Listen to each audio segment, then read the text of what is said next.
Hello students, कक्षा 12 का जो राजनीति विज्ञान विषय है उसकी बोर्ड परीक्षा के 2022 के महत्वपूर्ण प्रश्न उत्तर आज के इस वीडियो में बताऊंगा। आपकी जो पुस्तक है समकालीन विश्व राजनीति, उसका अध्याय 7 है समकालीन विश्व में सुरक्षा।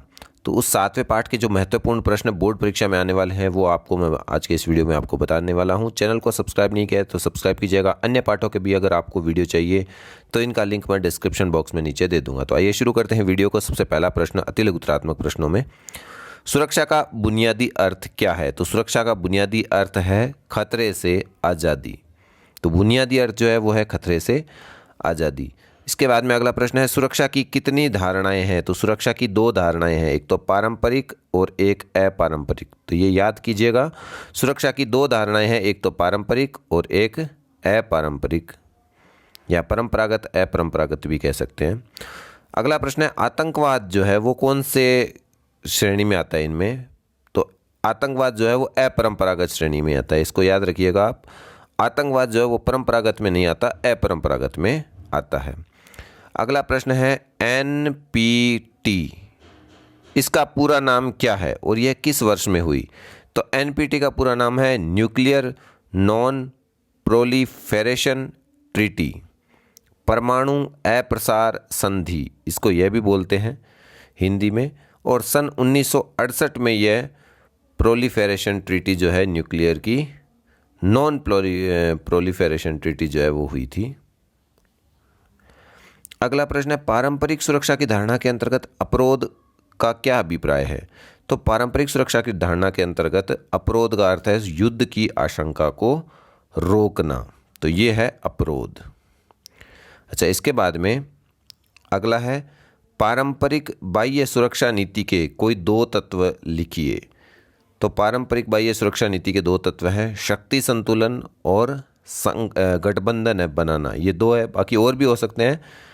तो बाह्य सुरक्षा नीति जो है, पारंपरिक बाह्य सुरक्षा नीति, उसके 2 तत्व जो है वो है शक्ति संतुलन और गठबंधन बनाना। अगला प्रश्न है, सुरक्षा की अपारंपरिक धारणा को क्या कहा जाता है? वो कहा जाता है मानवता की सुरक्षा या विश्व रक्षा। ये कौन सी धारणा है? अपरंपरागत या अपारंपरिक धारणा। अगला है, व्यापकतम अर्थ में मानवता की रक्षा से क्या आशय है? तो व्यापकतम अर्थ में मानवता की रक्षा से आशय है अभाव से मुक्ति या भय से मुक्ति। अभाव से मुक्ति, मुक्ति और भय से मुक्ति, ये क्या है? व्यापकतम अर्थ में मानवता की रक्षा। अगला प्रश्न है, मानव सुरक्षा के किन्हीं 4 जो खतरे हैं उनका उल्लेख कीजिए।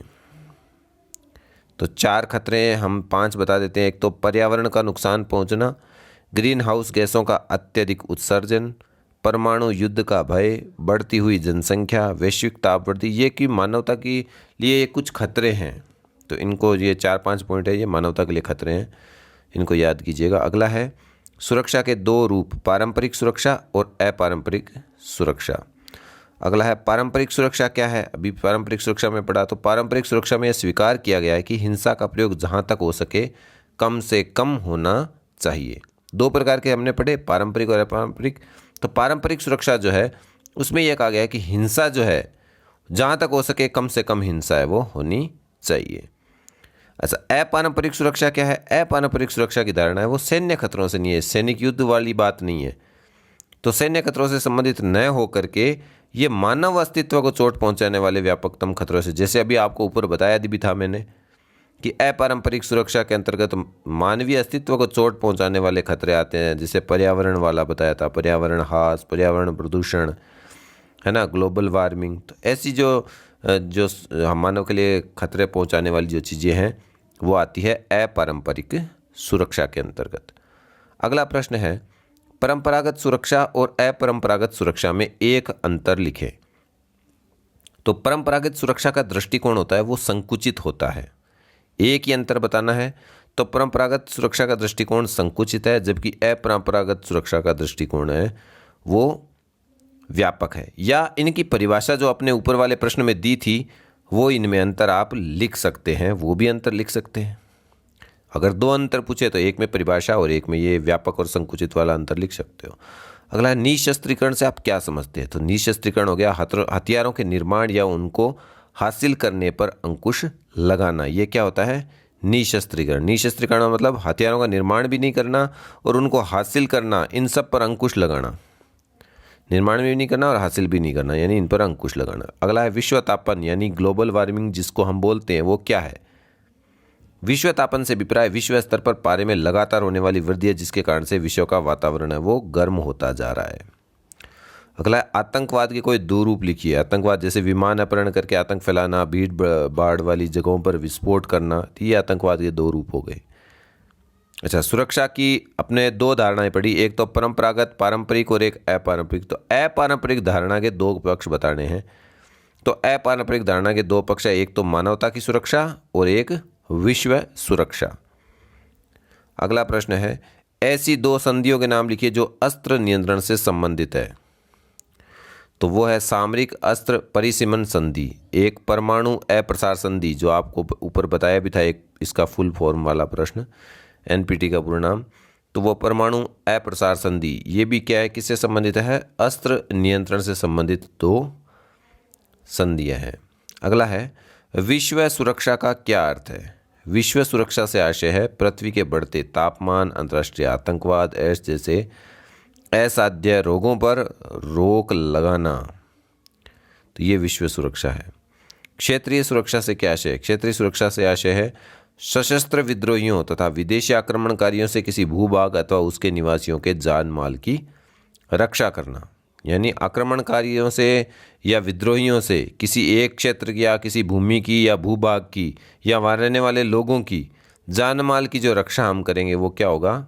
किसी क्षेत्र विशेष की हो गई, तो एक क्षेत्रीय सुरक्षा के अंतर्गत आ जाती है। अगला प्रश्न है राष्ट्रीय सुरक्षा सुरक्षा की किस अवधारणा से जुड़ी हुई है? तो राष्ट्रीय सुरक्षा है वो पारंपरिक अवधारणा से जुड़ी हुई है। ये ध्यान रखना भी, राष्ट्रीय सुरक्षा किस में है, कौन सी अवधारणा से है? पारंपरिक अवधारणा से है। विश्व सुरक्षा है वो अपारंपरिक से है। आतंकवाद का क्या अभिप्राय है? आतंकवाद से अभिप्राय एक ऐसे राजनीतिक हिंसा या राजनीतिक खून खराबे से जो जानबूझकर और बिना किसी कारण से नागरिकों को अपना निशाना बनाता है। यानी आतंकवाद क्या है? एक प्रकार की राजनीतिक हिंसा हो सकती है या राजनीतिक खून खराबा हो सकता है, यानी जानबूझ करके इसमें और बिना किसी कारण से ही नागरिकों को वो है नुकसान पहुंचाते हैं, तो वो क्या कहलाता है? आतंकवाद। अगला है अस्त्र नियंत्रण से क्या तात्पर्य है? तो अस्त्र नियंत्रण का मतलब है हथियारों को विकसित करने या उनको हासिल करने के संबंध में कुछ कानूनों का पालन करना। अगला है परंपरागत धारणा के अनुसार कितने प्रकार होते हैं सुरक्षा के? दो प्रकार होते हैं। कौन कौन से? एक तो बाह्य और एक आंतरिक है। कौन सी अवधारणा के अनुसार? परंपरागत धारणा के अनुसार सुरक्षा के दो प्रकार, बाह्य सुरक्षा और आंतरिक सुरक्षा। अगला है मानवाधिकार को कितनी कोटियों में रखा गया है? तो 3 कोटियों में रखा गया है, उनका वर्णन भी हम आगे पढ़ेंगे। 3 कोटियाँ जो है वो मानवाधिकार की है। अच्छा प्रश्न है बोर्ड परीक्षा के लिए ये है, राजनीतिक अधिकारों के उदाहरण दीजिए। अभिव्यक्ति और सभा करने की आज़ादी, ये क्या है? राजनीतिक अधिकार। अगला है सहयोगमूलक सुरक्षा से आपका क्या अभिप्राय है? तो अपरंपरागत खतरों के लिए सैन्य संघर्ष की बजाय आपसी सहयोग अपनाना, ये क्या है? सहयोगमूलक सुरक्षा। यानी अपरंपरागत जो खतरे हैं उनके लिए सैन्य संघर्ष नहीं होना, बल्कि सभी लोग क्या है? आपस में सहयोग करें और सहयोग करके और खतरे से निपटें। अगला है क्योटो प्रोटोकॉल क्या है? तो क्योटो प्रोटोकॉल में वैश्विक ताप वृद्धि पर काबू पाने और ग्रीन हाउस गैसों के उत्सर्जन को कम करने के संबंध में दिशा निर्देश दिए गए हैं, एजेंडा बनाया गया है इसके लिए। तो ये क्योटो प्रोटोकॉल है, उसमें क्या, एक तो ग्रीन हाउस गैसों का उत्सर्जन कम करना है और एक वैश्विक तापमान, जो विश्व का तापमान बढ़ रहा है, उस पर काबू पाना है। तो ये इनसे संबंधित दिशा निर्देश है वो इसमें दिए गए हैं। अगला है, अच्छा प्रश्न है, अप्रवासी और शरणार्थी, इन दोनों में अंतर बताना है। अप्रवासी तो वो है जो अपनी मर्जी से अपना स्वदेश छोड़ते हैं, जैसे यहाँ से लोग बहुत सारे विदेशों में चले जाते हैं, तो वो क्या हो जाता है, अपनी मर्जी से रोजगार के लिए चलो भाई चलते हैं। लेकिन दूसरा शब्द जो आया इसमें वो है शरणार्थी। शरणार्थी क्या होता है? हम उसे कहते हैं जो कि युद्ध, प्राकृतिक आपदा या राजनीतिक उत्पीड़न के कारण स्वदेश छोड़ने पर मजबूर होते हैं। जैसे बांग्लादेश से शरणार्थी आ जाते हैं, वहाँ उनके युद्ध जैसी समस्या आ जाती है, प्राकृतिक आपदा, बाढ़ वगैरह आ गई तो उस जगह छोड़ करके दूसरी जगह चले गए। यूक्रेन इसका सबसे अच्छा उदाहरण है। यूक्रेन को छोड़ करके बहुत सारे लोग हैं अपने देश को छोड़ करके और पोलैंड चले गए। क्यों? क्योंकि वहाँ युद्ध हो रहा है, तो इस कारण से वो अपने देश को छोड़ने पर मजबूर हैं। तो मजबूर होने वाले कहलाते हैं शरणार्थी। अच्छा उदाहरण अभी का यूक्रेन का आप इसमें लिख भी सकते हो। अगला प्रश्न है लघुतरात्मक में, तो सुरक्षा का अर्थ स्पष्ट कीजिए। तो सुरक्षा का बुनियादी अर्थ होता है खतरे से आज़ादी। संकीर्ण दृष्टिकोण के अनुसार इसका अभिप्राय व्यक्तिगत मूल्यों की सुरक्षा से है और व्यापक दृष्टिकोण के अनुसार अभिप्राय है बड़े और गंभीर खतरों से सुरक्षा। तो सुरक्षा का मतलब आपको पता होना चाहिए, एक तो है खतरे से आज़ादी। अगर हम छोटा संकीर्ण दृष्टिकोण देखें तो व्यक्तिगत मूल्यों की सुरक्षा, और व्यापक दृष्टिकोण है तो वो बड़े और गंभीर खतरों से सुरक्षा। अच्छा, सुरक्षा के आपको प्रकार बताए, पारंपरिक, अपारंपरिक। तो पारंपरिक सुरक्षा क्या है? तो पारंपरिक सुरक्षा में स्वीकार किया गया था हिंसा का प्रयोग जहाँ तक हो सके कम से कम होना चाहिए। पारंपरिक में क्या है? हिंसा सबसे कम, यानी युद्ध के लक्ष्य और साधन दोनों का इससे संबंध है। यह न्याय युद्ध की परंपरा का विस्तार, निशस्त्रीकरण, अस्त्र नियंत्रण और विश्वास बहाली के उपायों पर आधारित होता है। यानी इसमें मेन काम क्या है? हिंसा नहीं हो, जहाँ तक हो सके हिंसा कम से कम होनी चाहिए, है ना। युद्ध नहीं होना चाहिए, युद्ध में हिंसा नहीं होनी चाहिए। अगला है परंपरागत और गैर परंपरागत धारणाओं में क्या अंतर है? अच्छा, सुरक्षा की जो परंपरागत धारणा है उसमें तो क्या है? सिर्फ भूखंड और उसमें रहने वाले लोगों की जानमाल की रक्षा और सशस्त्र सैन्य हमलों से रोकता है। और जबकि अपरंपरागत या गैर परंपरागत, जिसको हम बोलते हैं अपरंपरागत धारणा, उसमें भूभाग, प्राणियों, संपत्ति की सुरक्षा के साथ साथ पर्यावरण और मानवाधिकार की भी सुरक्षा शामिल होती है। तो ये ध्यान रखना अभी परंपरागत और अपरंपरागत में क्या अंतर है। ये गैर परंपरागत भी पूछ सकते हैं या अपरंपरागत भी। तो सुरक्षा की परंपरागत में तो जैसे सैनिक युद्ध हमले, लोगों की जान माल की रक्षा करना ही आता है, लेकिन इसमें पर्यावरण और मानवाधिकार भी आते हैं। किसमें?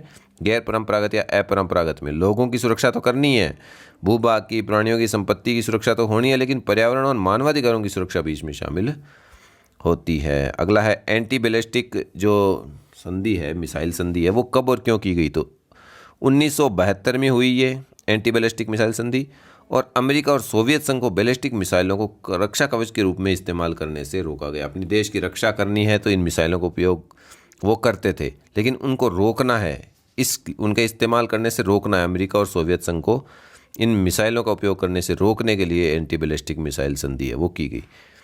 इस संधि में दोनों देशों को सीमित संख्या में ऐसी रक्षा प्रणाली तैयार करने की अनुमति थी, लेकिन इस संधि ने दोनों देशों को ऐसी रक्षा प्रणाली के व्यापक उत्पादन से रोक दिया। इसके बाद में अगला प्रश्न है अपरोध नीति क्या है? युद्ध की आशंका को रोकने की सुरक्षा नीति को अपरोध नीति कहा जाता है। तो इसमें अपरोध की नीति का मतलब क्या हो गया? युद्ध की आशंका को रोकना, यानी युद्ध नहीं होने देना। इसके अंतर्गत एक पक्ष द्वारा युद्ध से होने वाले विनाश को इस हद तक बढ़ाने के संकेत दिए जाते हैं ताकि दूसरा पक्ष है वो सहम कर हमला करने से रुक जाए। यानी एक पक्ष जो है वो विनाश को रोक देते हैं ताकि दूसरा पक्ष है वो हमला करने से रुक जाए। अगला है, अच्छा इंपॉर्टेंट प्रश्न है, इसको आप अच्छे से याद कर लीजिएगा, मोस्ट इंपॉर्टेंट प्रश्नों में है अपरोध की तर्क, अपरोध की नीति जो है वो। अगला है, आपकी दृष्टि में बुनियादी तौर पर किसी सरकार के पास युद्ध की स्थिति में कितने विकल्प होते हैं? तो 3 विकल्प होते हैं किसी सरकार के पास में। पहला विकल्प हो गया आत्मसमर्पण कर लेना, यानी दूसरे पक्ष की बात को बिना युद्ध किए हुए मान लेना। अब युद्ध को ख़त्म करना है तो 3 विकल्प होते हैं किसी के पास में। एक तो खुद हार मान लो, आत्मसमर्पण कर लो, दूसरे की बात, दूसरा जो कह रहा है, जिस बात के लिए युद्ध कर रहा है उस बात को मान लो, तो एक फिर युद्ध खत्म हो जाएगा। दूसरा है युद्ध से होने वाले नाश को इस हद तक बढ़ाने के लिए संकेत देना कि दूसरा पक्ष सहम कर हमला करने से रुक जाए। यानी ऐसा सामने वाला अगर हमला करेगा तो हमें पहले से बता देना, हम ऐसा हमला करके पूरी तरह से आपको भी नष्ट कर देंगे, यानी इतना बड़ा नाश हो जाएगा ताकि वो दूसरे वाला पहले से डर करके वो सोचे कि भाई इतना नुकसान होगा इसलिए वो हमला नहीं करे या हमला करने से रुक जाए, तो उससे भी युद्ध समाप्त हो सकता है। दूसरा ये हो गया।